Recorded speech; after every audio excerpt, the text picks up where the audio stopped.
और आपकी बात पर कोई क्यों विश्वास करे? मैं तो सच्चाई की कसौटी पर खड़ा हूँ। मैं धर्म प्रचार के लिए आया हूँ, धर्म प्रचार करूंगा शास्त्र का। जितने लोग भविष्य मालिका के बारे में सवाल उठाते हैं वो वही ग्रंथ को पढ़ के बता रहे हैं। भारत में आप बोलते हैं बड़े बड़े परंपरा बोलते हैं, उनको बोलो शास्त्र पढ़ें। हाँ। बिना शास्त्र पढ़ के ज्ञान बखानने के लिए क्यों आते हैं? इतनी जल्दी कैसे सतयुग आ सकता है? तो आए मेरे सामने, लाओ शास्त्र। हमेशा के लिए वो आप अपना हार मानेंगे? पहले अपना घमंड ईगो छोड़े और धर्म प्रचार करे। समय का अंत समय है, विनाश समय है। इस समय मानव सभ्यता का रक्षा जरूरी है। इस साल में क्या होने वाला है? जल प्रलय। जल प्रलय 2025 में बिल्कुल बहुत जल प्रलय देखेंगे। दिल्ली में बड़ा प्रलय होगा, जल प्रलय। दिल्ली के अंदर? हाँ, Oh my God। भगवान विष्णु का पूजा नहीं हो रहा है। भारत पाकिस्तान का वार यू टर्न भी लेगा। ये चलेगा 7-8 साल चलेगा। कहीं बादल फटे, बारिश में लोगों का मृत्यु होगा, अर्थक्वेक होगा। उसका बाद अगर लोग नहीं समझेंगे, बोलेंगे नहीं कुछ नहीं होगा, ये बकवास है, तो मैं क्या करूँ? आध्यात्मिक गुरु कहते हैं 4,32,000 साल अभी बाकी है। गोहत्या, जिसमें 1,40,000 वर्ष कटा है। विश्वासघातक 40,000 वर्ष कटा है। इससे 32 प्रकार का पाप से कलयुग का आयु कट के मात्र 4,04,27,000 वर्ष बचा है। और अभी तो 5,125 साल ज्यादा हो गए, तो कलयुग अंत हो गए। जो बड़े बड़े साधु संत प्रचार करते हैं, बिना शास्त्र पढ़ के क्यों प्रचार करते हैं? उनकी पर आप कभी बोले आप दुनिया को नष्ट क्यों कर दिया, सनातन धर्म को? क्या मकसद है आप लोगों का? 2032 के बाद अचानक कैसे एकदम बदल जाएगा? मतलब 2033 में 33 तक जो बचेंगे वो अमर बन जाएंगे। बचेगा कौन, मरेगा? माधव नाम को भजन करो और जो बाकी देवी देवताओं की पूजा कर रहे हैं, जीव हत्या बंद कर दो। तो क्या वो नहीं बचेंगे? अलग अलग मजहब को जो लोग मानते हैं, इस कारण तो विनाश होगा। बस उसको मैं डिकोड किया है। सतयुग को लेकर के कोई इंडिकेशंस मिल रहे हैं आपको? कल की लीला शुरू हो चुका है। खुद को आके इंट्रोड्यूस खुद करेंगे कि मैं कल की हूँ। अब मोबाइल गर्मी हो रहा है और आगे ऐसे नेट फैलते, ये बंद हो जाएगा सब, पूरा बंद होगा। तब बोलेंगे भविष्य मालिका सत्य है। नमस्कार, मैं हूं आपके साथ गायत्री शर्मा और आप देख रहे हैं द गायत्री शर्मा पॉडकास्ट। आज हम बात करेंगे एक रहस्यमय ग्रंथ के बारे में जिसका नाम है भविष्य मालिका, जिसकी भविष्यवाणियों से हर कोई सकते में है, जिसमें 2032 तक प्रलय और प्रलय के साथ अधर्मियों के नाश की बात कही गई है। कलयुग के अंत और सतयुग की शुरुआत का दावा है। सब डरे हुए हैं कि क्या होने वाला है। सवाल यह है कि क्या ये सचमुच भविष्य को बताने वाला ग्रंथ है? क्या पंडित काशीनाथ मिश्र, जिनको आप सभी जानते हैं, उन्होंने ही इस पुराण की सीक्रेट भविष्यवाणियों को सही मायनों में डिकोड किया है, या ये सब सिर्फ एक दावा है, भ्रम है? आज भगवान कल्कि को लेकर एक बहुत बड़ा खुलासा भी होने जा रहा है जो आप सभी को चौंका सकता है। इस एपिसोड में हम जानने की कोशिश करेंगे, अगर ये भविष्यवाणियां सच हैं तो क्या आने वाला समय वैसा ही होगा जैसा इसमें लिखा हुआ है? तो आज के इस पॉडकास्ट में मेरे साथ पंडित काशीनाथ मिश्रा मौजूद हैं, जो भविष्य मालिका पुस्तक को डिकोड कर रहे हैं पिछले 40 सालों से। काशीनाथ जी, बहुत बहुत स्वागत है आपका द गायत्री शर्मा पॉडकास्ट। जय जगन्नाथ।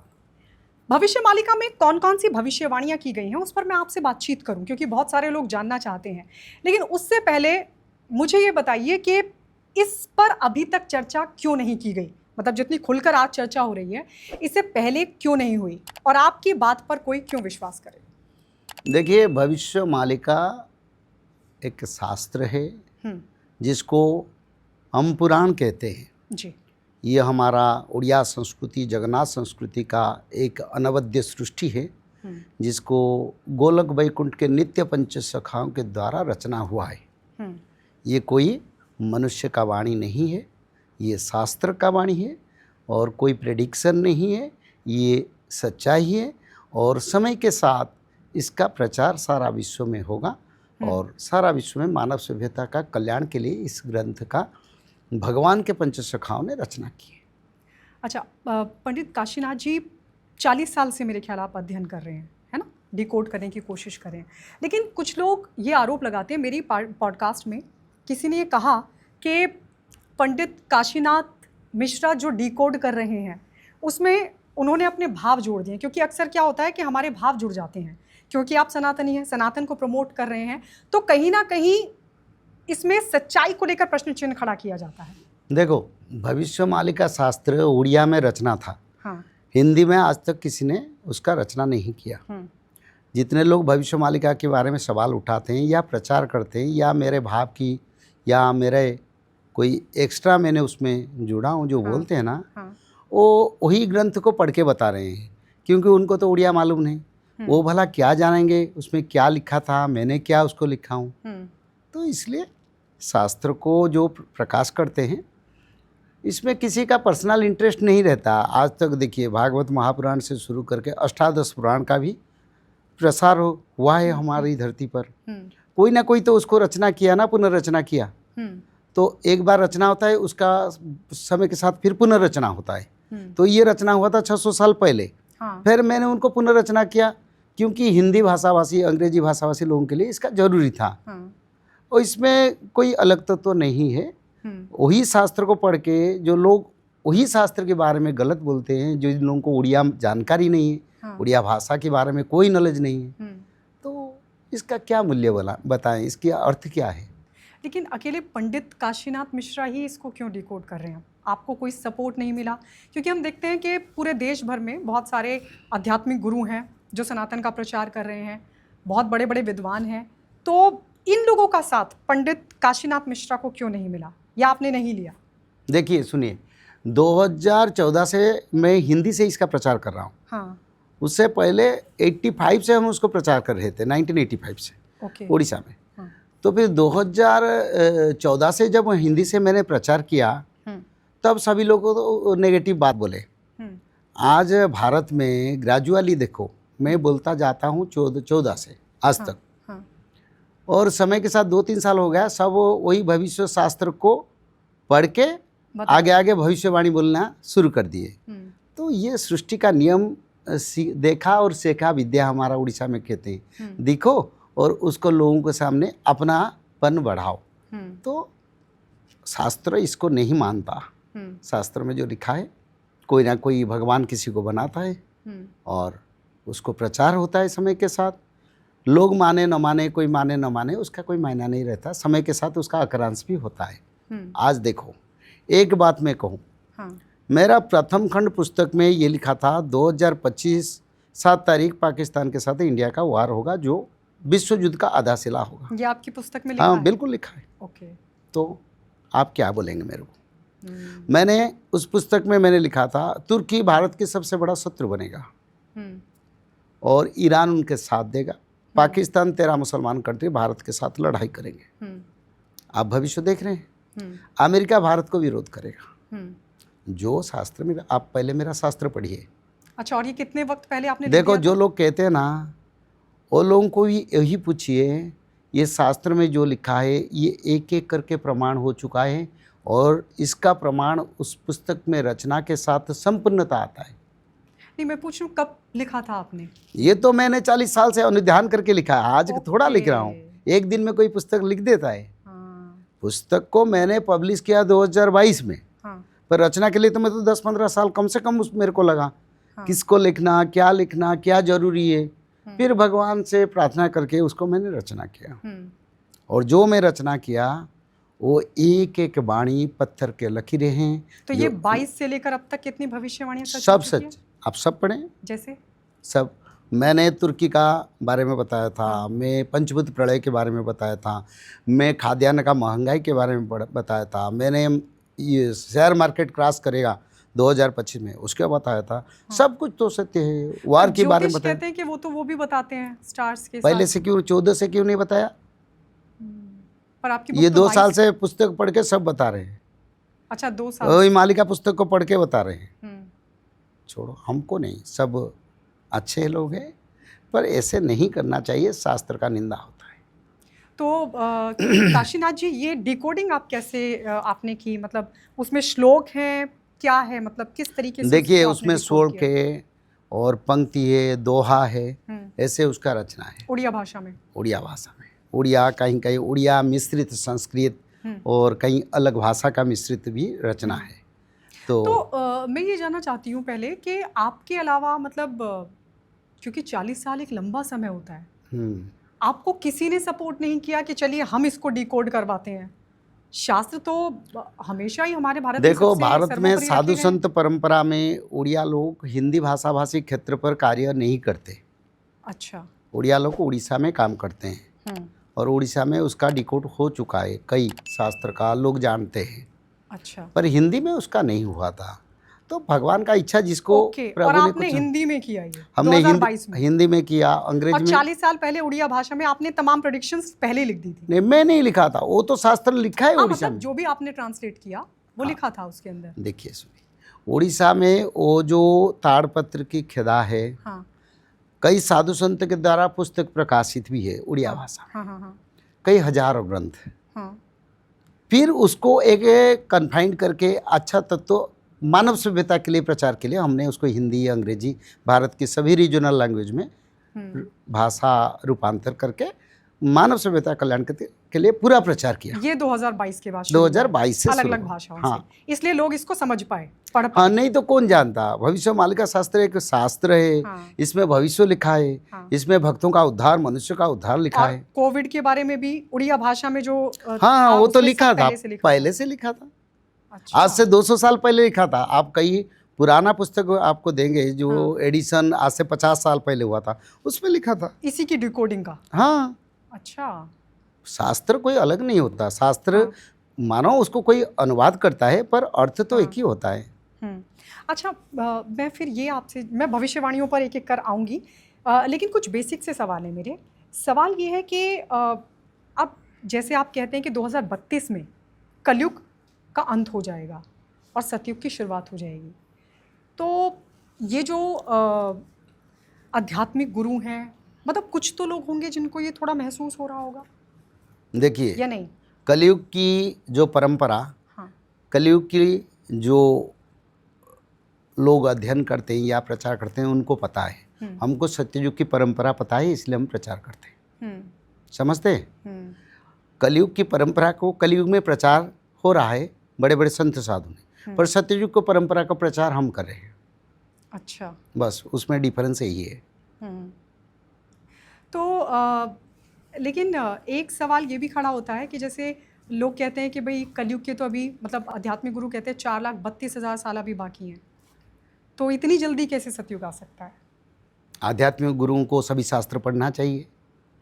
उन्होंने सभी शास्त्र पढ़े नहीं। और शास्त्रों में क्या लिखा है? शास्त्र में लिखा तो हम बताते हैं ना। मैं मनुश्रुति को जाता हूँ। चतुर्जाहु सहस्राणि वर्षाणाम तत्कृतम युगम। 4000 वर्ष के बाद कृत युग आएगा। चतुर्युग गणना में भगवान के अंश से सृष्टि हुए 14 मन्यु से वैवस्वत मन्यु ने जो मनुश्रुति का रचना की है, उसमें उन्होंने लिखे हैं चतुर्जाहु सहस्राणि, यानी 4000 वर्ष।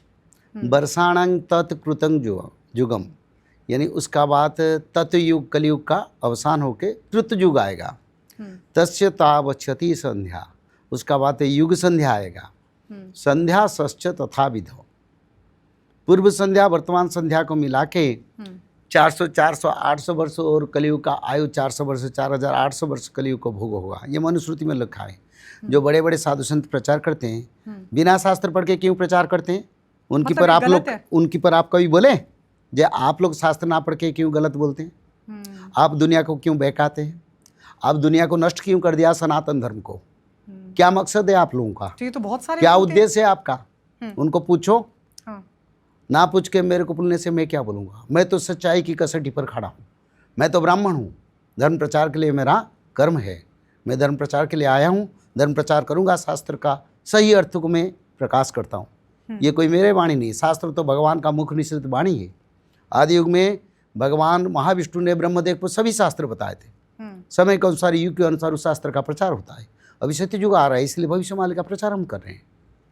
तो और जो लोग जानते नहीं, गलत है। जो लोग जानते नहीं, हाँ। वो लोगों को प्रचार करने का आवश्यकता क्या है? इसके ऊपर बहस करने के क्या अधिकार है उनको?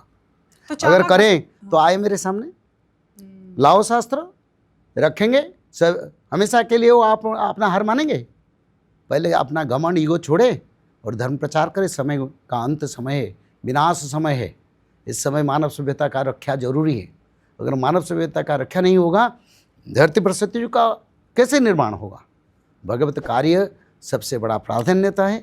इस समय युग परिवर्तन है, उनको अगर जानकारी नहीं है तो शास्त्र पढ़े, शास्त्र से अनुसार बताएं। कलयुग को 5126 साल बीत चुका है, 125 साल से आगे हो गए जगन्नाथ संस्कृति के अनुसार। अच्छा, 125 साल आगे हो गए, 5125 साल हो चुका है। हो चुका है। तो हाँ। ये लैक्स में अभी जो साल बचे हैं वो कहाँ गए?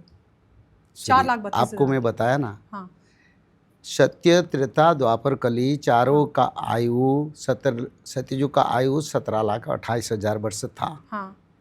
पर सत्ययुग कम समय में अंत हो गया। ओके। यानी शास्त्र के अनुसार सत्ययुग 12,000 वर्ष सिर्फ भोग हुआ।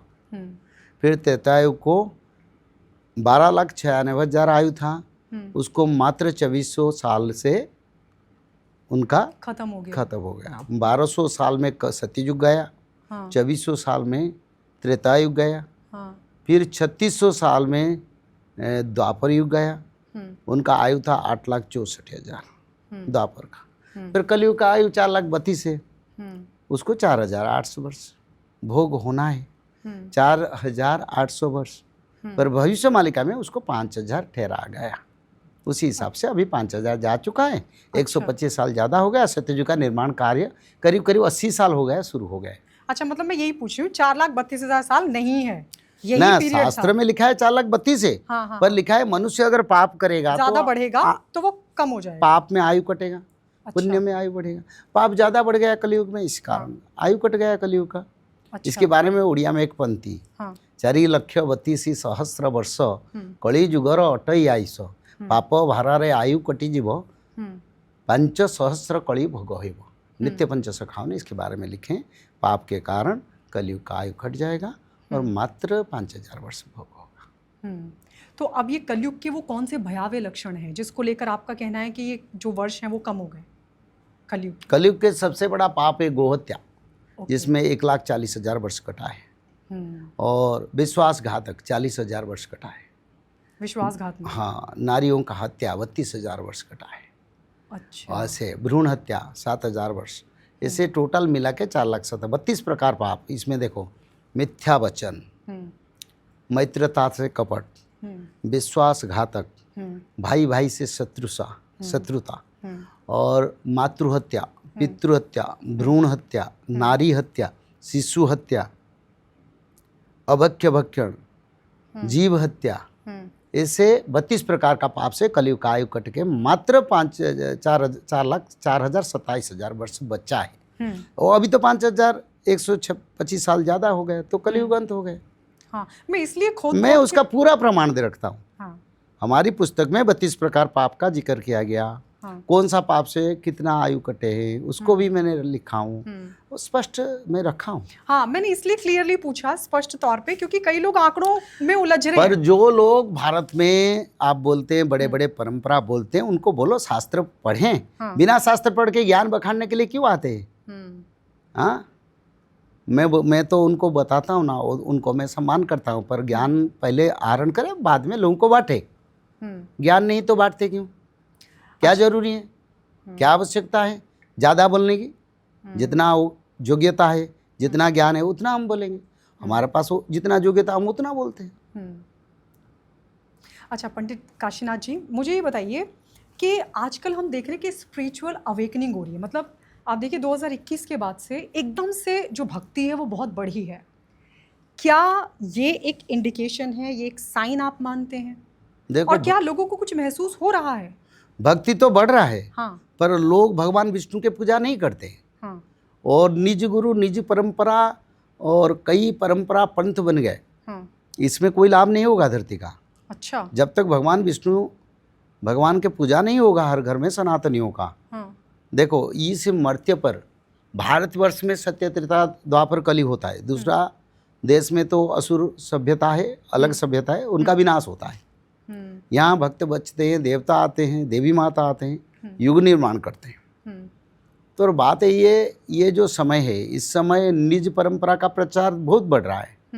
भगवान विष्णु का पूजा नहीं हो रहा है, इस कारण कलयुग का आयु तो कट गया, इस कारण तो विनाश होगा।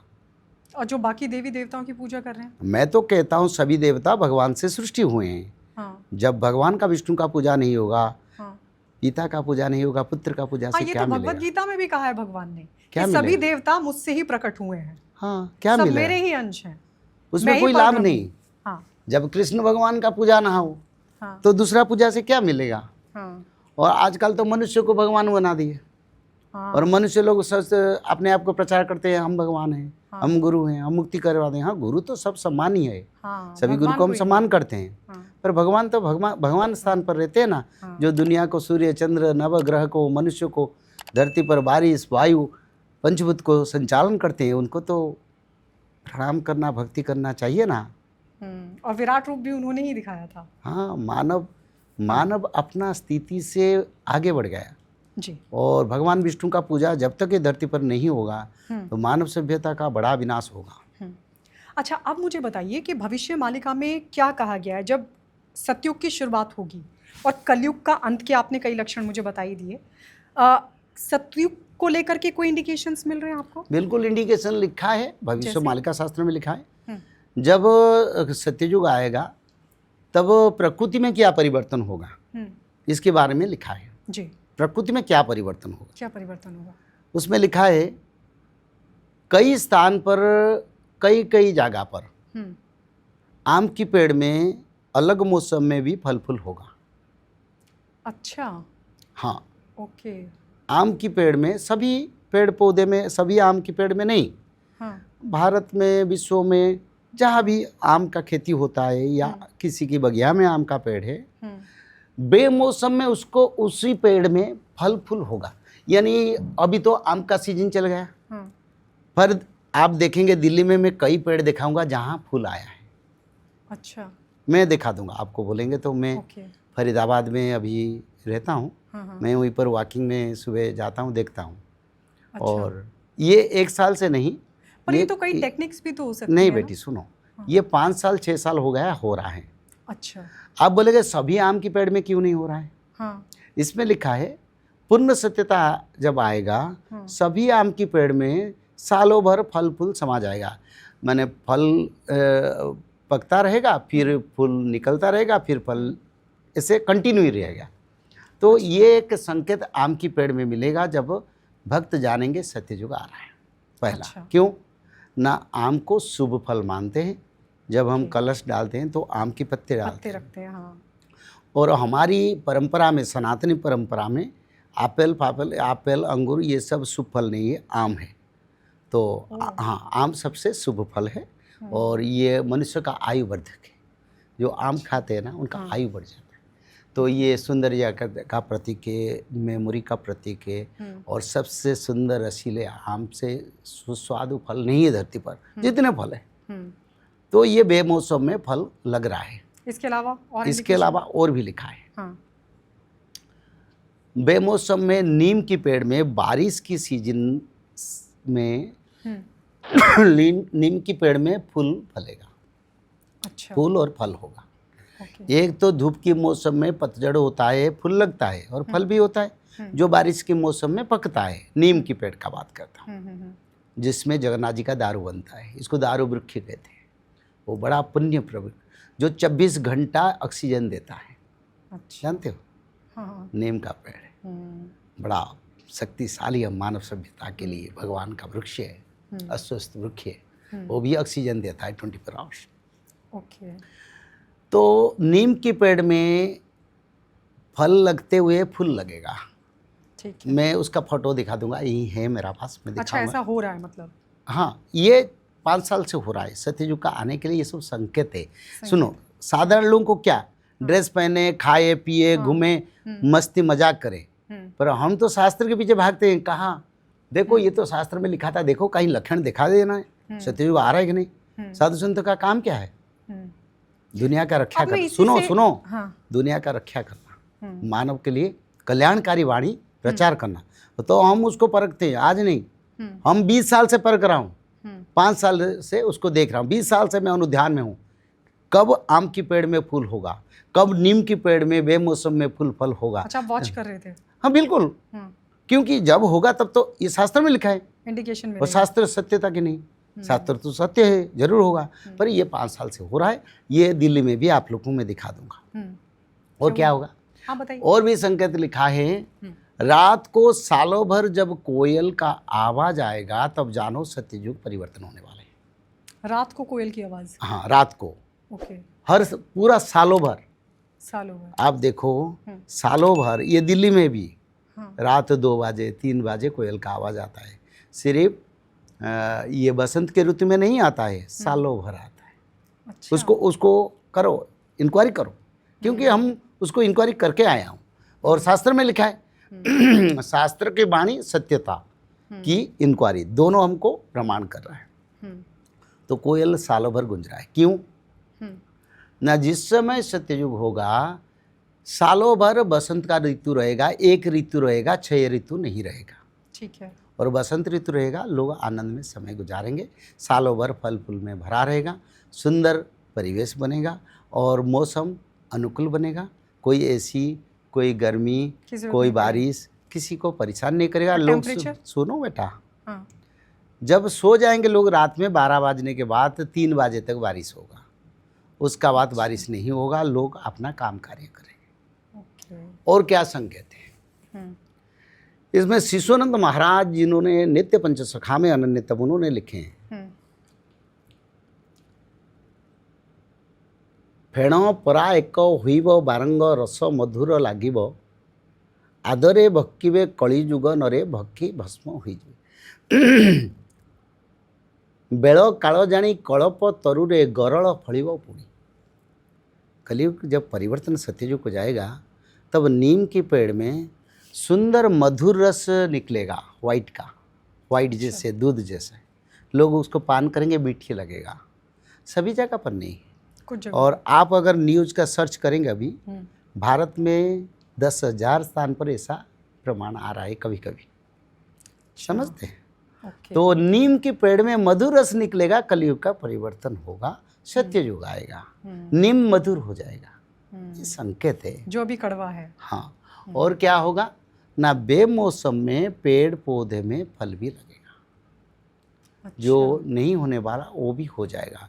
मानो इस कुछ दिन पहले आपने उड़ीसा में एक आया था, तुलसी के पेड़ में एक लाल फूल आया था, जो कभी तुलसी का फूल छोटे छोटे हैं। हाँ। जो लगता है ना प्रभु जी के ऊपर चढ़ता है, पर इतने बड़े बड़े फूल आया था, जो मैं जानता नहीं हिंदी में उसको क्या कहते। तो ऐसे परिवर्तन भी वृक्ष राजी में हो रहा है, समझते हो? और क्या होगा? जब सत्ययुग आएगा, बारिश के मौसम में धूप होगा, धूप के मौसम में बारिश होगा। अभी क्या हो रहा है? अभी कौन सा महीना है? अभी आषाढ़ शुरू हुआ और वैशाख महीना में बारिश सालों हुआ, 4 महीने। और सर्दी के मौसम में बारिश होता है। हाँ। तो ये क्या है? ये युग परिवर्तन का संकेत, सब हम प्रमाण रखें। देखिए, ये जो भगवान की वाणी है ना, युग परिवर्तन होगा, जिसका नसीब हो वो बचेंगे, जो अभागा है, मैं यही पूछने वाली थी, वही लोग। कौन बचेगा? बहुत लोग डरे हुए हैं, बचेगा कौन, मरेगा कौन? देखो, मैं तो कहता हूँ आज से जीव हत्या बंद कर दो।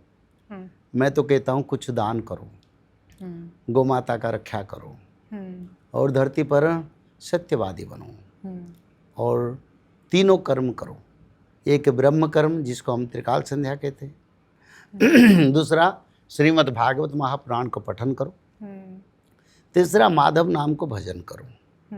जो लोग ये तीनों तत्व को मानेंगे और पालन करेंगे, जीव हत्या नहीं करेंगे, वो लोग सत्ययुग को जाने के लिए सामर्थ्यता हासिल करेंगे। ये सत्यता है। भगवान तो कई नामों से प्रसिद्ध हैं, जैसे केशव भी उनको कहा जाता है, नहीं, माधव भी कहा कुछ जाता नहीं है। चलेगा, किसी का नाम, किसी का विचार, तो किसी का धारा, कुछ नहीं पीछे चलेगा। क्या कारण? कुछ नहीं चलेगा। हाँ। जो मैं ही बताता हूँ, भला आप लोगों को अच्छा लगे नहीं लगे, नहीं। वही को पालन करना पड़ेगा। अच्छा, ऐसा लिखा है भविष्यवाणी? त्रिकाल संध्या, भागवत पठन, माधव नाम, तीनों तत्वों को पालन करना पड़ेगा। जो भी हो, चाहे सनातन धर्म में जो भी जो कार्य करते हैं, सबको मानना पड़ेगा। और समय आएगा, आज भी बताता हूँ, हाँ, डरे मरे भय से इसको सब पालन करेंगे, फिर प्रचार भी करेंगे। त्रिकाल संध्या करो, बोले हम भी बस प्रचार करें। हाँ। ठीक है, अभी प्रचार मतलब बाकी धर्म नहीं, अभी हम अकेले पढ़े हैं, अभी प्रचार करो, उस समय तो आपने आप सब हो जाएगा। तो पंडित काशीनाथ मिश्रा जी, जो बाकी धर्म है या पंथ जिनको हम कहते हैं, धर्म नहीं पंथ जो है बाकी, तो क्या वो नहीं बचेंगे? अलग अलग मजहब को जो लोग मानते हैं। पंथ अलग है, धर्म अलग है। हाँ। सनातन धर्म में कई पंथ है, और सनातन के बाहर हम्म, अलग कई धर्म है, उसमें पंथ नहीं। सनातन धर्म में पंथ परंपरा है। जैसे रामानुज संप्रदाय एक पंथ है, वल्लभाचार्य एक संप्रदाय, वो एक पंथ है। हम्म, जैसे संत तुकाराम जो हमारा संत ज्ञानेश्वर, वो भी एक पंथ है। अनुकूल चंद्र वो एक पंथ है। इस्कन एक पंथ है। ऐसे कई पंथ है सनातन धर्म। तो संसार में सत्ययुग में सनातन धर्म था, त्रेता में सनातन था, द्वापर में सनातन था, और द्वापर में विधर्मी परंपरा असुर परंपरा भी आया था। और कलयुग में कई विधर्मी परंपरा यानी सनातन विरोधी परंपरा है, और सनातन में कई पंथ है। पर सभी पंथों का मिलन होगा, सभी धर्मों का मिलन होगा। हिंदू, मुसलमान, क्रिश्चियन, जैन, सिख और जितने छोटे मोटे धर्म, सभी धर्म मिलके सनातन हो जाएंगे सब। हाँ। सनातनी सभी सनातन धर्म बनेंगे। क्यों? हाँ। हम नहीं बोलते, लोग बचने के लिए, अपना रक्षा के लिए सनातन को आएंगे। अच्छा, नहीं तो सबका नाश हो जाएगा जो सनातन नहीं तो नहीं रह पाएंगे। जब भगवान विष्णु धरती पर शासन करेंगे कल की रूप में, हाँ, तब उनके सिवा और क्या चलेगा? किसी का कुछ नहीं चलेगा। तो सभी कहते हैं जो आज मांस खा रहे हैं, अंग्रेजी बोल रहे हैं, जो मर्जी नहीं, कर रहे हैं। अंग्रेजी बोलना खराब नहीं है। मांस खाना, मदिरा खाना, हाँ, पाप करना, कामना वासना में डूबना, तो ये 2032 जीव मारण करना, 2032 के बाद अचानक कैसे एकदम बदल जाएगा? मतलब 2033 तक जो बचेंगे वो अमर बन जाएंगे। ओके। मृत्यु नहीं होगा 33 के बाद लोगों का। तो ऐसे लोग हैं धरती पर अभी? 33 का बाद मृत्यु नहीं होगा, मैं बताता हूँ। 33 का बाद लोग पुण्य फल अर्जन कर लेंगे, और जो लोग इस पीरियड में जाएंगे, हाँ, 25 से 33 तक, वो पुण्यवंत लोग हो जाएंगे। उनका मृत्यु इतना आसान नहीं होगा। और कितने लोग बचेंगे? हमारे हिसाब से 7% लोग बचेंगे विश्व में। 7%। कितनी होगी ये आबादी? आबादी 850 करोड़ है, हाँ, विश्व का। हम विश्व का कैलकुलेशन करते हैं, भारत का नहीं, क्योंकि सनातन सारा विश्व में हमको प्रतिष्ठा करना है। हाँ। तो इसलिए सारा विश्व में 7% यानी 8 सत्ता 56, 56 करोड़, और 50 में मानो 7, हाँ, करीब 60 होता है। हाँ। 61 होता है। हाँ। हम एवरेज कहते हैं 64 करोड़, हाँ, लोग रहेंगे। और भारत में कितने रहेंगे? भारत तो देवभूमि, आप जानते हैं ना, 33 करोड़ देवा देवी हमारा। हाँ। और भारत में 33 करोड़ ही रहेंगे। 33 करोड़ ही रहेंगे, सब देवा देवी। तो वो जीवात्मा, मतलब 33 करोड़ आप बोल रहे हैं, तो वो जीवात्माएं तो होंगी धरती पर? देवी देवता है। देवी देवता है, मानव रूप में आए हैं, जन्म हो चुके हैं सब। तो पहचान कैसी होगी? जैसे बैठे आप सब। नहीं तो पता तो चलेगा ना क्या आचरण होगा। जो मालिका को, शास्त्र को मानते हैं, जो सत्ययुग के लिए प्रिपेयर्ड होते हैं, वो देवता है, देवी है। जो सत्ययुग के लिए अनजान है, उनका विनाश तो उनको खुद पता होगा। किसको? जो देवी देवता। नहीं, उनको पता नहीं, क्योंकि जब प्रभु आते हैं ना, उनको भी नहीं पता। कैसे पता होगा? जब प्रभु जी आते हैं ना, सबका पावर को विड्रॉ कर लेते हैं।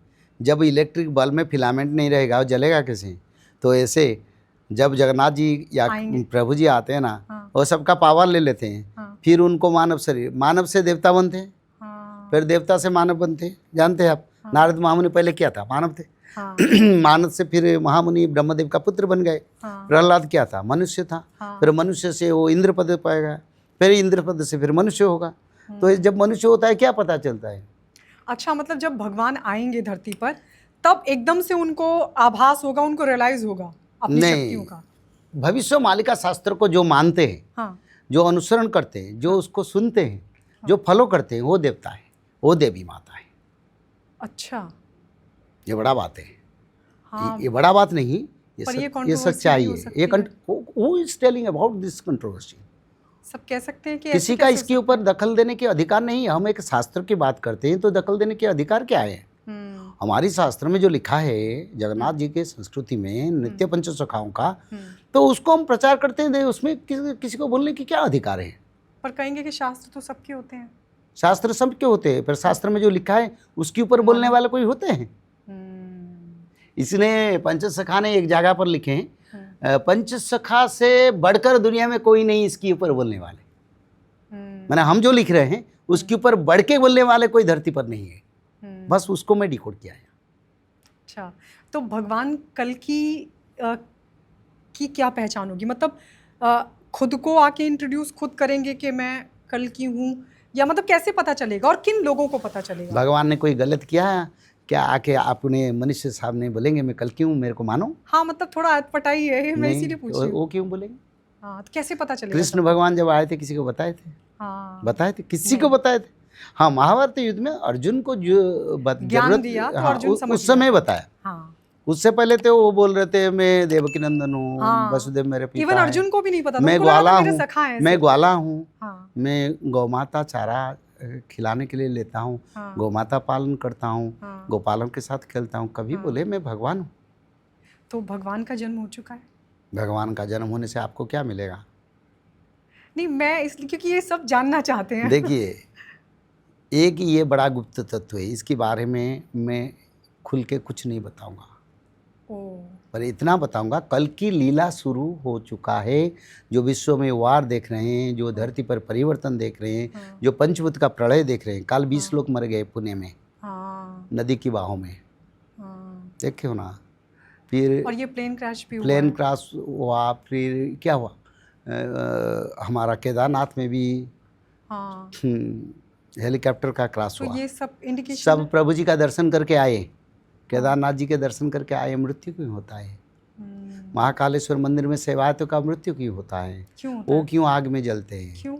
और क्यों, समझो ना, पाप धरती, मनुष्य सभ्यता पर धरती पर परिवर्तन होगा, मानव सभ्यता प्रति आपद है। इसलिए तो हम, भगवान ने शास्त्र लिख दिए, बोलो इसे समय पर आपद है जो मैं बता रहा हूँ। तुम लोग धर्म करो, त्रिकाल संध्या करो, भागवत पढ़ो, माधव नाम भजन करो। लोग नहीं करेंगे तो भगवान तो पहले बता दिए, और मेरे माध्यम में उसका प्रचार भी हो रहा है सारा विश्व में, हो रहा है ना। हम मेहनत करके रात दिन घूम के प्रचार करते हैं, उसमें हमको कोई पैसा नहीं मिलता। तो उसका बाद अगर लोग नहीं समझेंगे, बोलेंगे नहीं कुछ नहीं होगा, ये बकवास है, तो मैं क्या करूँ? आगे आगे से फिर जाते रहेंगे लोग। और इस साल में क्या होने वाला है फिर? भविष्य मालिका के इसी साल से जो शुरू हुआ है, हाँ, 2000 अब आगे का पूछ रही हूँ मैं, अब आगे। आगे पंचभूत प्रलय होगा, जल प्रलय देखेंगे। जल प्रलय जल प्रलय 2025 में? हाँ, बिल्कुल, बहुत जल प्रलय देखेंगे। नदी में सुपर फ्लड होगा, कहीं बादल फटे बारिश में लोगों का मृत्यु होगा, कहीं समुद्र सुनामी होगा, कहीं आसमान से धरती पर कई समय पर बारिश होकर धरती पर कृषि कार्य को नष्ट करेगा। और अग्नि प्रलय, अचानक घर में आग लग जाएगा, अपार्टमेंट में आग लग जाएगा, किसी फैक्ट्री में आग लग जाएगा, किसी जंगल में आग लग जाएगा, किसी गाड़ी में आग लग जाएगा, कोई कारण नहीं। ये अग्नि प्रलय का स्वरूप है। जल प्रलय, अग्नि प्रलय, भूकंप होगा, भूमिकंप जिसको हम कहते हैं, भूकंप, अर्थक्वेक होगा, जिसको भूमि प्रलय या भूमि तत्व का प्रलय कहते हैं, वो भी सारा विश्व में होगा। पूर्व देश में ज़्यादा होगा और भारत में भी होगा। तो अंतरिक्ष प्रलय भी होगा। अंतरिक्ष प्रलय के कारण, सुनो बेटा, अंतरिक्ष प्रलय के कारण वायु तत्व जो प्रदूषित हो गया, अंतरिक्ष प्रलय के कारण आज एयर एक्सीडेंट हो रहा है। नदी, जब तक हम पूजा कर रहे थे नदी को, तब वो नदी में किसी का मृत्यु नहीं होता था। अब नदी में नाव डूब रहा है, समुद्र में लोग मर रहे हैं, नदी में मर रहे हैं। कारण क्या है? हमने उसको पूजा नहीं किया, उनका सम्मान नहीं रखा, पर उन्होंने जल प्लावित करके हमको खिलाया कई हजार वर्ष। अंतरिक्ष जो वायु देवता है, जो आकाश देवता है, उसका सम्मान करना चाहिए। तो वो लोग क्रूर बन गए, बोले मनुष्य तो हमको नहीं माना, हम किसको मानेंगे। इस कारण सब ये हो रहा है। लोगों को ये अच्छा नहीं लगेगा, मैं क्या करूं? जब पंचभूत तत्व पंच देवता है ना, वो जल, वायु, अग्नि, भूमि, अंतरिक्ष, ये सब देवता है। उनका कोई यज्ञ अनुष्ठान करता है? उनका कोई पूजा करता है? पूछो ना मेरे को। कोई नहीं करते तो उसका फल कौन भोगेगा? हम नहीं करते, आशा क्यों करेंगे? हम खेती नहीं करेंगे, फल उगाएंगे कैसे माँ? तो सभी देवताओं का हम पूजा नहीं करेंगे, देवता लोग हमको सिर्फ पालन करेंगे। तो अब आने वाले वक्त में बड़ा क्या होगा? विनाश की सब बड़ा होगा, जो बताया बड़ा होगा, बड़ा वार भी होगा। वॉर भी होगा। भारत पाकिस्तान का वार यूटर्न भी लेगा आगे फिर से 2025 में? अरे कब लेगा? हाँ, 2025 में ही? क्यों नहीं होगा? ओ, दूसरा दूसरा नहीं, ये कौन चलेगा 7-8 साल चलेगा। 8 साल वॉर कंटिन्यू चलेगा? हाँ। भारत पाकिस्तान का? भारत पाकिस्तान सिर्फ नहीं, वर्ल्ड वार उसको कहेंगे। और शुरुआत भारत पाकिस्तान से होगी? अच्छा। 25 के जगह 26 हो सकता है। हाँ। पर होगा। और फिर सारे देश जो हैं वो आपस में ग्रुप हो जाएंगे। अच्छा। एक तरफ भारत के साथ, भारत दूसरी के साथ तरफ कितने होंगे? भारत इसका के साथ फिलहाल अभी रसिया रहेगा, अच्छा, पूर्ण मदद करेगा। पूरी मदद करेगा। अलग देश भी करेंगे, वो अंत समय में करेंगे। जर्मन करेगा, जापान करेगा। कौन से साल में? उसके विचार प्रभु जी के ऊपर, अच्छा। हम नहीं बता। मतलब होगा ये 25 से 32 के बीच 32 के बीच में ऐसे समय सब आएगा होगा। जिस समय जापान हमारे साथ रहेगा, जर्मन रहेगा, फ्रांस रहेगा, हाँ। और इजराइल भी थोड़ा मदद करेगा। ऐसे कुछ देश हमारे साथ, मुख्य देश भी रहेंगे। अच्छा पंडित जी, एक ना भगवान कल्कि जहाँ पैदा होंगे उसको लेकर, स्थान के नाम को लेकर भी बहुत बड़ा कन्फ्यूजन है। कुछ लोग इधर यूपी में, यूपी के संभल में तो एक मंदिर का निर्माण भी किया है, कल्कि मंदिर का, और दावा ये है कि वहाँ पर भगवान कल्कि जन्म लेंगे। तो कोई कहता है कि मुरादाबाद के संभल जगह पर। ये कौन सी जगह है और वास्तव में कौन सी जगह है देखो, जहाँ भगवान कल्कि के आ सकते हैं? अवस्थिति की लेके कोई कंट्रोवर्सी नहीं होना चाहिए। हाँ। बद्री धाम में भी प्रभु जगन्नाथ है, और पुरी में भी जगन्नाथ है। हाँ। हम यही मानते हैं। और आपने देखे हर समय भगवान जहाँ जन्म होते हैं वहीं पर लीला नहीं करते, एक जगह पर लीला करते हैं। जैसे मथुरा में जन्म हुआ, गोप ब्रज में जाके लीला किया, फिर द्वारिका में जाके राजधानी बनाया। ये प्रभु का आदत है। तो इसी आधारित में जो कल्कि मंदिर का निर्माण हुआ मुरादाबाद में, वो प्रभु जी का लीला भूमि हो सकता है। और दूसरा संबल जो है उड़ीसा में, वहीं पर कल्कि जन्म हो सकते हैं। उड़ीसा के संबल में जन्म हो सकता है आप कह रहे हैं? उड़ीसा के संबल में जन्म होंगे, लीला भूमि ये संबल होगा जहाँ प्रभु जी का मंदिर बन रहा है। अच्छा। दोनों क्षेत्र है, ये प्रभु जी का माया है। क्योंकि प्रभु ने लिखे पंचसखा ने उसको थोड़ा आभास दिया है। क्योंकि मैंने रिसर्च करता हूँ ना, उन्होंने बोले प्रभु जो बोलेंगे उसको कहीं कहीं नहीं करके दूसरा जगह करेंगे, ताकि लोगों को आइडेंटिफिकेशन नहीं देंगे, और पर्टिकुलरिटी लोग जो ढूंढते उसको नहीं मिलेगा, उसको थोड़ा बदला देंगे। तो कल्कि धाम निर्माण हो गया, कल्कि आ रहे हैं तो निर्माण हुआ। अगर प्रभु नहीं आ रहे हैं तो निर्माण क्यों किया सरकार ने? हमारी देश की सरकार, आदरणीय प्रधानमंत्री ने इतने बड़े पदक्षेप क्यों लिया? अंतरात्मा को तो कोई प्रभावित करता होगा ना प्रभु जी। तो इतने बड़े धाम क्यों निर्माण हुआ? प्रभु जी आ रहे हैं ना, मानो कोई बड़े नेतृत्व आ रहे तो वहीं पर मंडप बनता है, और प्रभु जी आ रहे तो मंदिर बन रहा है और धाम बन रहा है। तो इसलिए वो प्रभु जी का मेरे विचार से लीला भूमि और जन्मभूमि संबल उड़ीसा है। अच्छा, उड़ीसा में होगा जन्म, संबल में। अच्छा, अब मैं आपसे, पर इसको मैं कैसे जानूं? इसको अच्युतानंद जी ने लिखे, जोगी माने जोगो अंत न पाइबे आउके हूँ समर्था। बोले जोगिंद्र मुनिंद्र ऋषिंद्र, कलयुग में जो जो बड़े बड़े संत हिमालय में लाखों साल से तपस्या कर रहे हैं, वो भी कल्कि का जन्म का पता नहीं पाएंगे। मैं कैसे बताऊंगा? पर बात यही है, हर संबल सम्मानी है, हर संबल कल्कि का लीला भूमि है, और हमारे के लिए बड़ा महत्वपूर्ण है। अच्छा, आप सतयुग मान लीजिए आ जाएगा जब, तो फिर क्या आ चुका है सत्ययुग। इसीलिए तो देखो, जब आप इस घर में हैं, इस घर नहीं छोड़ेंगे, दूसरा लोग प्रवेश करेगा कि? जिस दिन आप रहते हुए दूसरा लोग का मटेरियल आके रहेगा, तब आप जान लेंगे ये घर को हमको छोड़ना है। और सत्ययुग आके दखल दे चुका है। कैसे? मैंने बताया ना, आम की पेड़ में फूल होना, रात को कोयल गुंजना। आपने कहा था कि सूर्य भी पश्चिम से निकलेगा, वो बात अलग है, मैं पहले बात जाता हूँ। तो ये युग परिवर्तन का संकेत तो शुरू हो चुका है, कलयुग सत्ययुग आ चुका है। 1943 से सत्ययुग आ चुका है। 43 से? 1943 से। अच्छा। और ये करीब 80-90 साल हो गया। और 10 साल लगेगा सत्ययुग को बनाने के लिए। फिर बिल्कुल वैसे जैसे भगवान राम का समय था वैसा ही हो जाएगा? नहीं, पूर्ण सत्य 1948 तक चलेगा। पर सत्ययुग का शुरुआत हो जाएगा, लोग फीलिंग करेंगे। अब हम सत्ययुग में कोई मिथ्या नहीं बोलेंगे। सत्य, सूच, दया, क्षमा, 4 पाद धर्म आ जाएगा। लोग ब्रह्म कर्म करेंगे, हर घर में गोमाता पूजा होगा, सभी लोग रोगहीन हो जाएंगे, सभी लोगों का यौवन प्राप्ति हो जाएगा, सभी शांति में रहेंगे, सुख शांति फैलेगा, ये सब शुरू हो जाएगा। सब यंग रहेंगे। आपने कहा किसी की मृत्यु भी नहीं होगी, मृत्यु कैसे होगा? उम्र कितनी हो जाएगी? उम्र 1009 साल। 1009 साल, ये तो भगवान राम के टाइम पे थी लोगों की बिल्कुल। आयु। हाँ, फिर राम राज्य होगा ना। राम राज्य होगा। हाँ, अच्युतानंद जी ने लिखे हैं, हाँ।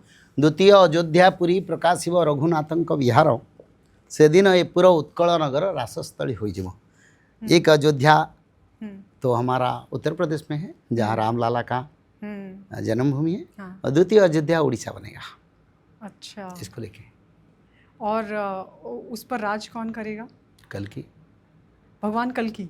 और कब तक? जैसे भगवान राम ने 11,000 साल तक राज 108 साल करीब प्रभु कितने दिन रहेंगे उनका इच्छा है। हाँ। पर प्रभु जब आते हैं ना कुछ दिन रहते हैं, उसका अभी तो वैकुंठ खाली है, वैकुंठ छोड़ के प्रभु आएंगे ना। हाँ। तो देवते ऊपर से जब ज़रूरत पड़ेगा प्रभु जाएंगे, पर कम से कम 108 साल मेरे हिसाब से रहेंगे। 108 साल मेरे विचारधारा में होता है, ये पूर्ण विचारधारा नहीं है, ये प्रभु जी का विचारधारा है।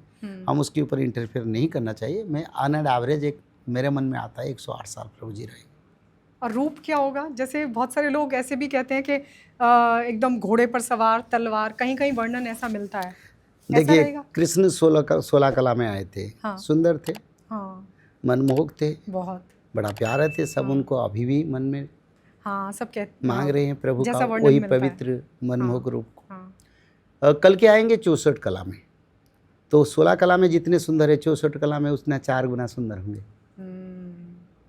और टाइम सुंदर कल के होंगे, मानव रूप में आएंगे। साधारण मानव की तरह कोई पहचान नहीं पाएगा, शंख चक्र गदा पद्म कुछ नहीं पकड़ेंगे। साधारण मानव की तरह धरती भ्रमण करेंगे, भक्तों का उद्धार के लिए भविष्यवाणी का प्रचार करवाएंगे। बस समय के साथ कल के रूप का प्रकाश होगा। और जो बाकी शास्त्र हैं उनको फिर से, क्योंकि कुछ लोग ये कहते हैं कि शास्त्रों में कहीं कहीं छेड़छाड़ हुई है, तो वो फिर से पुनर्स्थापित, जैसे हम द्वापर में देखें कृष्ण ने गीता को पुनर्स्थापित किया था अर्जुन को ज्ञान देकर, तो ऐसा भी कुछ होगा? शास्त्रों में छेड़छाड़ कुछ नहीं होता है। हाँ। अगर होता है ना, भगवान दूसरा सब्स्टिट्यूट खड़ा कर देते हैं ताकि उनको संशोधन के लिए। समझते हो? जो शास्त्र में कई छोटा मोटा गलतियां हो जाता है, कोई अपने मनमानी करता है, हाँ। तो भगवान दूसरा खड़ा कर देते, फिर दूसरा लोगों को भेजते हैं वैकुंठ से, जाओ हाँ। शास्त्र को संशोधन। जैसे तुलसीदास महाराज आए, हाँ। जैसे उड़ीसा में जगन्नाथ दास जी श्रीमद् भागवत महापुराण का जगन्नाथ क्षेत्र में चैतन्य महाप्रभु के सामने उसका रचना किया, वो संपूर्ण भागवत है। ये जो बोलते हैं ये कुछ नहीं, प्रभु इनका जिम्मेदारी में है। प्रभु चाहते हैं शास्त्र सही रहे, मानव का उद्धार हो।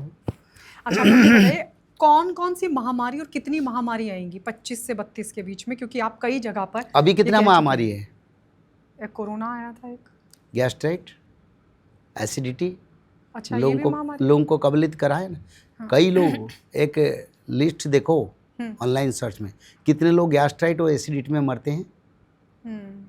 वो भी बीमारी है ना। अच्छा, और बड़ी महामारी कोई आएगी? देखो, महामारी से ये बड़ा महामारी अभी है, एक कैंसर है, एक गैस्ट्राइट है, एक एसिडिटी है। जो बीमारी रोज हजारों लाखों लोगों का मृत्यु होता है, इसका कोई हिसाब करता है? करता है कोई वायरस नहीं आएगा मतलब लेसन में, उसका कोई हिसाब करते हैं? वो भी महामारी है। तो 64 प्रकार का वायरस आएंगे। अभी एक कोरोना आया। हाँ। फिर कोरोना के साथ साथ फिर 64 प्रकार का बीमारी आएगा जो मृत्यु साबित करेगा। 64 वायरस आएंगे आप बता रहे हैं, उनसे अभी मृत्यु साबित करेगा। कोरोना तो बहुत भयानक काल था। वो कुछ नहीं था, वो तो कोरोना यानी ना करो पाप, उसका अच्छा। नाम। हम कहते हैं कोरोना का अर्थ ना करो, गलत ना करो, चेतावनी था। आगे चेतावनी नहीं मिलेगा, आगे विचार होगा। लोग पाप नहीं छोड़ेंगे तो लोगों को परेशानी होना पड़ेगा। पंचभूत का यज्ञ अनुष्ठान करना चाहिए हर घर में, त्रिकाल संध्या करना चाहिए, भागवत पठन करना चाहिए, तब हम बचेंगे। कोई फ्लाइट में जाते हैं तो एक भागवत पकड़ के जाओ हाथ में, ताकि मृत्यु ना हो। ताकि मृत्यु ना हो। भागवत गीता नहीं तो भागवत महापुराण। भागवत महापुराण लेके जाएं साथ में, क्योंकि ये शास्त्र में लिखा है। हाँ। सत्ययुग में हर मानव भागवत पढ़ेंगे, इसलिए उसका प्रचार हम करते हैं। ओके। इसलिए प्रचार करते हैं हम, बिना शास्त्र से कोई अपना मनमानी नहीं कुछ। जो शास्त्र में लिखा है उसको अनुध्यान करके, रिसर्च करके, जो प्रभु जी हमको निर्देश देते उसी हिसाब से काम करते हैं। पर आप इतने दिन से प्रचार कर रहे हैं, आपको लग रहा है लोगों पर कोई इम्पैक्ट पड़ रहा है? कितने लोगों को ऊपर पड़ रहा है, सारा विश्व में पड़ रहा है। नहीं, जितना पढ़ना चाहिए, क्योंकि सिर्फ 7 नहीं साल आप पड़ेगा। करते हैं। कब पड़ेगा? कल की भगवान 3 दिन आखिर धर्म संस्थापना करेंगे, संहार होगा। और जब बीमारी, रोग, आपद, वर्ल्ड वार शुरू हो जाएगा ना, तब सब लोग बदलेंगे और लाख लाख लोग रोज परिवर्तन होंगे, त्रिकाल संध्या को आएंगे। ऐसे समय आएगा एक एक दिन में 10 लाख लोग परिवर्तन होंगे, करोड़ परिवर्तन होंगे, ऐसे परिवर्तन हो जाएंगे। 2-3 साल लगेगा, परिवर्तन हो जाएंगे। हाँ, भय आएगा तो, पानी आएगा तो लोग घर से निकलेंगे, पानी घुसा ही नहीं। दिल्ली में बड़ा प्रलय होगा, जल प्रलय, दिल्ली के अंदर। हाँ, oh my God. Jamuna ji Uttar Pradesh को लेके दिल्ली तक प्रवाह रहेगा। ब्रज वृंदावन भी जल प्रलय में आएगा और निश्चिन्न कर देगा कई क्षेत्र को। अच्छा। तब बोलेंगे भविष्य मालिका सत्य है। आज तो बता दिया जमुना जी का तो बात। बचेगा कौन और इस दौरान? धर्म में, जो धर्म में त्रिकाल रहेगा। संध्या, भागवत पठन, माधव नाम भजन। पर आज के टाइम में तो सब मांसाहारी हैं। हाँ, कोई बात नहीं। मांसाहारी जैसे मरते ना उनको मारते हैं, ऐसे वो भी अपने हिसाब से जाएंगे। मेरा क्या विचार है? धर्म का जय हो और पाप का विनाश हो, हर युग में हम कहते हैं। तो सिर्फ धर्म को मानने वाले बचेंगे, धर्म को पालन करने वाले। मानने से क्या लाभ है? जो लोग पालन करेंगे वही लोग बचेंगे। मानने से क्या बात है? मुंह से तो सब बोल दें, कर्म करना तो बड़ा कठिन है। कथनी कर्मी तो बड़ा विभेद है, डिस्टेंस है। पालन करने वाले बचेंगे। जगन्नाथ जी को लेकर भी बहुत सारी चीज़ें, जगन्नाथ मंदिर को लेकर बहुत सारी बातों का जिक्र है। तो अभी कितनी भविष्यवाणियाँ उनको लेकर सच हो चुकी हैं? देखो, भविष्यवाणी, आपको ये कहता हूँ, ये भविष्य शास्त्र है। ओके। व्यक्तिगत कोई मनुष्य वाणी करे उसको भविष्यवाणी कहते हैं। भविष्य शास्त्र है। राम प्रभु जन्म होने से पहले रामचरितमानस का, रामायण का वाल्मीकि महामुनि ने रचना किए थे। भगवान कृष्ण जन्म होने से पहले श्रीमद् भागवत धरती पर आ चुका था। उसमें लिखा था प्रभु आने वाले हैं। उसमें कोई गलती हुआ क्या? ऐसे ये भविष्य शास्त्र में जो लिखा है वही होगा। उसमें भविष्यवाणी, सच्चाई, झूठ, इसको कौन विचार करते हैं? जो पाखंड फैलाते हैं। शास्त्र में पाखंड क्या है? पर्सनल इंटीग्रेसी, पर्सनल प्रचार का हम पाखंड कहेंगे। शास्त्र में जो लिखा है उसको पाखंड कैसे बोलेंगे? अपना मनमानी नहीं है। भगवान का वाणी को प्रचार करना सनातनी के हिसाब से बड़ा सुख शांति का परंपरा, बड़ा पुण्य परंपरा है। उस परंपरा तो मानव के लिए लिखा है। तो जगन्नाथ जी को लेकर भविष्यवाणियाँ हुई हैं सच? जगन्नाथ जी को लेकर कौन भविष्यवाणी करेगा? वो तो ब्रह्मांड का भविष्य है। जगन्नाथ मंदिर को लेकर जैसे ध्वजा, मंदिर के लिए कौन भविष्य करेगा? कोई इंद्रद्युम्न हो गए, थोड़ा भविष्य का प्रकाश करेंगे। उसके अंदर जो कुछ भी कहा गया है ऐसा हो रहा है? कुछ संकेत का बात नित्य पंचसखाओं ने बताए थे। बोले जगन्नाथ महाप्रभु वो वैकुंठ है ना, मर्त्य पर जो वैकुंठ है, वो वैकुंठ जगन्नाथ जी का क्षेत्र, नीलाचल क्षेत्र है। बोले कुछ संकेत जगन्नाथ क्षेत्र से प्रभु देंगे। वो संकेत को भक्त लोग देख के फिर बदलेंगे। बोले प्रभु सत्ययुग बनाएंगे, युग परिवर्तन होगा। पहला संकेत लिखा था, जगन्नाथ मंदिर के मुख्य मंदिर के अमला बेड़ा से पत्थर गिरेगा, उसी दिन कलयुग का अंत होगा। अच्छा। और ये करीब 92 या 95 के बीच में एक दिन में, एक्यूरेट डेट मेरा पास है, हुआ है। करीब 3 टन का पत्थर गिरा था। वो पत्थर को हमारा आर्किटेक्ट डिपार्टमेंट ने आज तक सॉर्ट आउट नहीं कर पाया कहाँ से गिरा। 3 टन का पत्थर गिरा, उसको सॉर्ट आउट नहीं कर पाए कहाँ से निकला। और वो अभी रखा हुआ है। वो रखा हुआ है, दक्षिणी पार्श्व में लिखा है। और ये अच्युतानंद जी ने लिखे थे। उस पत्थर के ऊपर दिन में एक उल्लू का आके बैठेगा, तब जानो कलयुग अंत हुआ। तो बैठ चुका है। हाँ। और ये जो कहा गया है, जैसे हम कई पॉडकास्ट में आपके मुंह से सुनते हैं, बहुत सारे लोग भी कहते हैं कि जो पूरी जो जगन्नाथ जी का टेम्पल है, मंदिर है, पूरी जो है वो पानी में बह जाएगी। प्रभु जब और उनके द्वारिका, कृष्ण भगवान जब द्वारिका छोड़े, हाँ, तब क्या हुआ? हाँ, द्वारका पूरी डूब गई थी। डूब गई। हाँ, थी। हाँ, अभी भी डूबा है। हाँ। आगे सत्ययुग में उसका ऊपर आएगा, ये लिखा है। वो ऊपर आ जाएगी। ओह, क्योंकि धरती का जो डायमेंशन में अभी है, हाँ। उसको कल के भगवान फिर उसको ऊंचा करके रखेंगे, हाँ। और कई क्षेत्र जल में प्रवाहित होगा। फिर द्वारिका का पुनर्निर्माण भी होगा।